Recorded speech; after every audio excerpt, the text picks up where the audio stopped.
다 같이 사도신경으로 신앙 고백하시겠습니다. 전능하사 천지를 만드신 하나님 아버지를 내가 믿사오며 그 외아들 우리 주 예수 그리스도를 믿사오니 이는 성령으로 잉태하사 동정녀 마리아에게 나시고 본디오 빌라도에게 고난을 받으사 십자가에 못 박혀 죽으시고 장사한 지 사흘 만에 죽은 자 가운데서 다시 살아나시며 하늘에 오르사 전능하신 하나님 우편에 앉아 계시다가 저리로서 산자와 죽은 자를 심판하러 오시리라. 성령을 믿사오며 거룩한 공회와 성도가 서로 교통하는 것과 죄를 사하여 주시는 것과 몸이 다시 사는 것과 영원히 사는 것을 믿사옵나이다. 아멘. 다 같이 찬송가 383장 함께 부르시겠습니다.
오늘 우리에게 주신 하나님의 말씀은 에스겔 39장 1절로 16절입니다. 우리 다 같이 한 목소리로 읽겠습니다. 그러므로 인자야 너는 고객에게 예언하여 이르기를 주 여호와께서 이같이 말씀하시되 로스와 메섹과 두발 왕 고가 내가 너를 대적하여 너를 돌이켜서 이끌고 북쪽 끝에서부터 나와서 이스라엘 산 위에 이르러 내 활을 쳐서 내 왼손에서 떨어뜨리고 내 화살을 내 오른손에서 떨어뜨리리니 너와 내 모든 무리와 너와 함께 있는 백성이 다 이스라엘 산 위에 엎드러지리라. 내가 너를 각종 사나운 새와 들짐승에게 넘겨 먹게 하리니 내가 빈들에 엎드러지리라. 이는 내가 말하였음이니라. 주 여호와의 말씀이니라. 내가 또 불을 마곡과 및 섬에 평안히 거주하는 자에게 내리리니 내가 여호와인 줄을 그들이 알리라. 내가 내 거룩한 이름을 내 백성 이스라엘 가운데에 알게 하여 다시는 내 거룩한 이름을 더럽히지 아니하게 하리니 내가 여호와 곧 이스라엘의 거룩한 자인 줄을 민족들이 알리라 하라. 주 여호와의 말씀이니라. 볼지어다 그날이 와서 이루어지리니 내가 말한 그날이 이 날이라. 이스라엘 성읍들에 거주하는 자가 나가서 그들의 무기를 불태워 사르되 큰 방패와 작은 방패와 활과 화살과 몽둥이와 창을 가지고 7해 동안 불태우리라.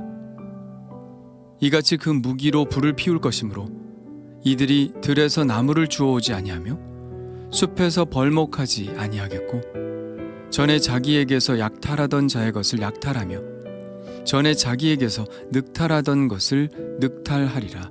주 여호와의 말씀이니라.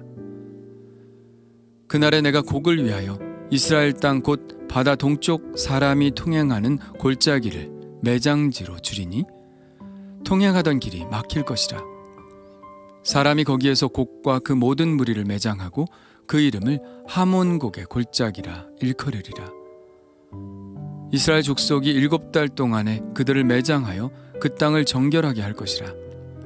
그 땅 모든 백성이 그들을 매장하고 그로 말미암아 이름을 얻으리니 이는 나의 영광이 나타나는 날이니라. 주 여호와의 말씀이니라. 그들이 사람을 택하여 그 땅에 늘 순행하며 매장할 사람과 더불어 지면에 남아있는 시체를 매장하여 그 땅을 정결하게 할 것이라.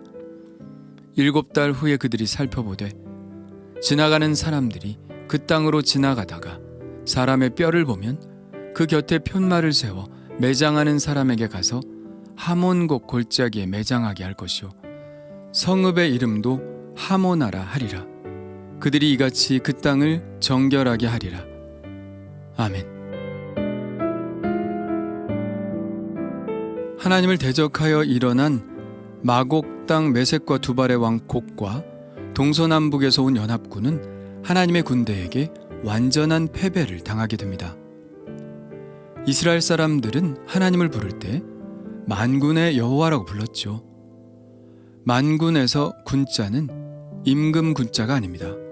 모든 임금들의 여호와가 아니라 모든 군대의 여호와라는 이야기입니다. 여기서 군자는 군사 군자를 쓰죠. 그러니까 하나님은 전쟁에 능하신 신이요 모든 전쟁은 하나님께 속하였다고 고백하는 것입니다. 하나님의 전쟁이 어떤 식으로 수행될 것인지에 대해서는 자세히 알 수 있는 방법은 없습니다. 그러나 열왕기하 19장에서 작게나마 엿볼 수 있죠. 히스기야가 유다의 왕이었을 때 아수르가 예루살렘 성을 에워쌉니다. 히스기야는 어찌할 수 없는 진퇴양난에 빠졌죠. 그래서 히스기야는 오직 기도할 수밖에 없었습니다. 그러자 놀라운 일이 일어났죠. 이렇게 쓰고 있습니다. 이 밤에 여호와의 사자가 나와서 아수르 진영에서 군사 18만 5천 명을 친지라.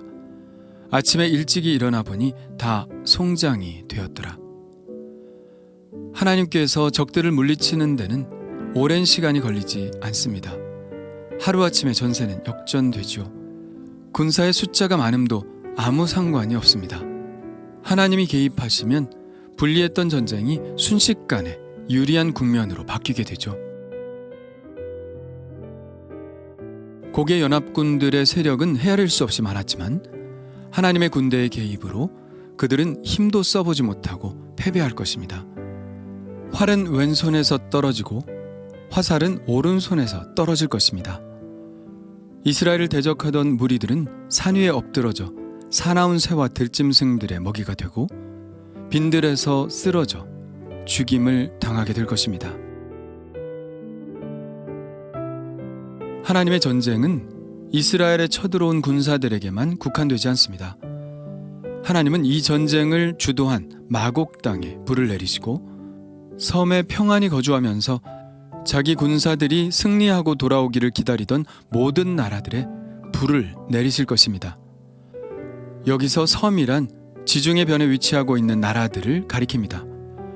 이제 이스라엘에 쳐들어온 군사들은 만일 그들이 전쟁에서 살아남았다 할지라도 돌아갈 곳을 찾지 못합니다.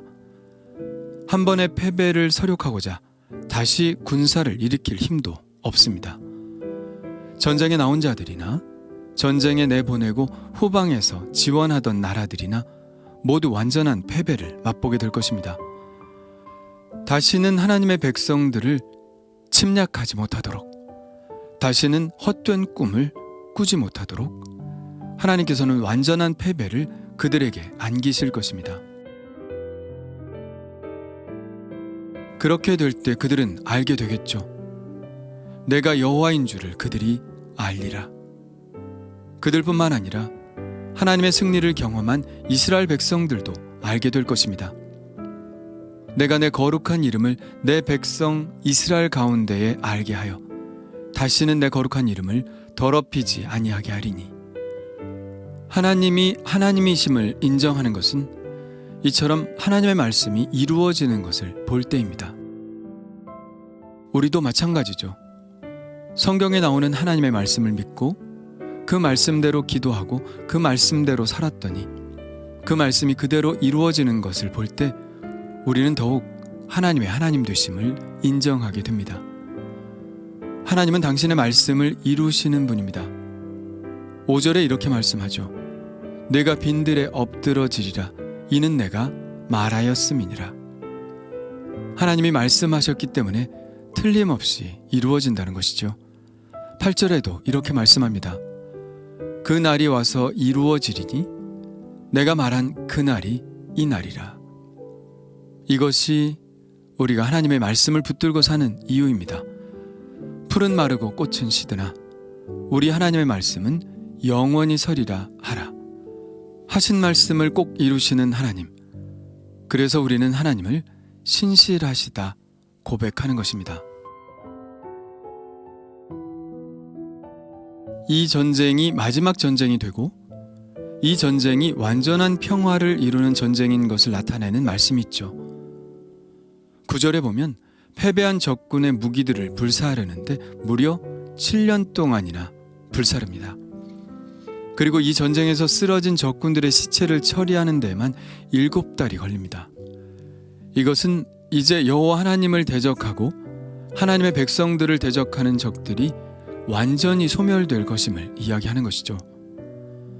성경에는 매우 중요한 숫자들이 등장합니다. 7이라는 숫자와 12라는 숫자, 그리고 40이라는 숫자죠. 이들 숫자들은 각각 의미하는 것들이 있기 때문에 그 숫자를 문자 그대로 받아들이면 본문을 이해하는 매우 중요한 키를 놓칠 수 있습니다. 7이라는 숫자는 완전함을 나타내죠. 그리고 12라는 숫자는 하나님의 완전한 백성을 말하고요. 그리고 40이라는 숫자는 고난을 통해 완성되어지는 시간을 이야기합니다. 그렇다면 7년 동안 무기를 태우고 7개월 동안 시체를 처리했다는 것은 이제 전쟁이 완전히 끝났다는 것을 이야기합니다. 하나님의 완전한 승리를 표현한 것이죠. 하나님의 최후 승리에 관한 예언은 시편에서도 볼 수 있는데요. 시편 46편입니다. 그가 땅 끝까지 전쟁을 쉬게 하시며 활을 꺾고 창을 끊으며 수레를 불사르시는도다. 이르시기를 너희는 가만히 있어 내가 하나님 됨을 알지어다. 내가 문나라 중에서 높임을 받으리라. 내가 세계 중에 높임을 받으리라 하시도다. 세상에 악이 끝날 때가 올까요? 사람들의 인식이 발달하면서 사상적으로는 매우 도덕적이 되어가는 것 같습니다. 그러나 실제로는 그렇지 않죠. 오히려 욕심이 더 커지고 점점 더 큰 규모의 악을 만들어냅니다. 과연 인간 세상에서 이 악이 끝날 때가 올까요? 우리 인류는 이 싸움을 멈출 수 있을까요? 그렇지 못할 것이라 생각합니다. 그래서 하나님께서 이 싸움을 멈추시기 위해 마지막으로 아주 강하게 개입하시는 것이죠. 하나님의 개입이 없이는 끝나지 않을 일이기 때문입니다. 하나님은 결국 악한 권세를 멸하시고 이 세상에 평화를 가져다 주실 것입니다. 평화는 사람들이 만들어낼 수 없죠. 우리가 말하는 평화라는 것은 고작 힘의 균형 정도 아니겠습니까? 진정한 평화는 오직 하나님만이 주실 수 있습니다. 예수님도 이 평화에 대해서 이렇게 말씀하셨죠. 평안을 너희에게 끼치노니 곧 나의 평안을 너희에게 주노라. 내가 너희에게 주는 것은 세상이 주는 것과 같지 아니하니라. 그렇습니다. 세상은 평화를 줄 수 없습니다. 진정한 평화는 오직 하나님만이 주실 수 있는 것이죠. 이것은 지금의 현실에서도 마찬가지입니다. 우리는 수없이 많은 무기들을 준비하고 서로를 향해 각을 세우고 있죠. 그러나 하나님의 평화를 맛본 사람은 우리가 가지고 있는 모든 공격적인 무기를 하나님 앞에 내어놓습니다. 평화는 내가 만들 수 있는 것이 아니라 하나님만이 주실 수 있다는 믿음 때문이죠. 오늘도 주님이 주시는 완전한 평화가 저의 삶을 지배하기를 간절히 바라봅니다. 주님 감사합니다. 이 세상의 악을 끝장내실 분은 오직 하나님 한 분밖에 없음을 고백합니다. 오 주님, 그날이 언제입니까? 그날이 하루빨리 와서 이 세상에 평화를 주시기를 원합니다. 이 세상의 모든 무기들이 불타고 악한 사탄의 세력들이 완전한 패배를 선언하는 그 날이 오기를 원하오니 말씀하신 하나님 이루시옵소서. 오늘도 저의 삶에 주님이 주시는 평화가 넘쳐나기를 원합니다. 예수님의 이름으로 기도합니다. 아멘. 다 같이 주님 가르쳐 주신 기도 하겠습니다. 하늘에 계신 우리 아버지여, 이름이 거룩히 여김을 받으시오며 나라가 임하시오며 뜻이 하늘에서 이루어진 것 같이 땅에서도 이루어지이다. 오늘 우리에게 일용할 양식을 주시옵고 우리가 우리에게 죄 지은 자를 사하여 준 것 같이 우리 죄를 사하여 주시옵고 우리를 시험에 들게 하지 마시옵고 다만 악에서 구하시옵소서. 나라와 권세 영광이 아버지께 영원히 있사옵나이다. 아멘. 우리 이제 각자 하나님께 기도하는 시간을 갖겠습니다.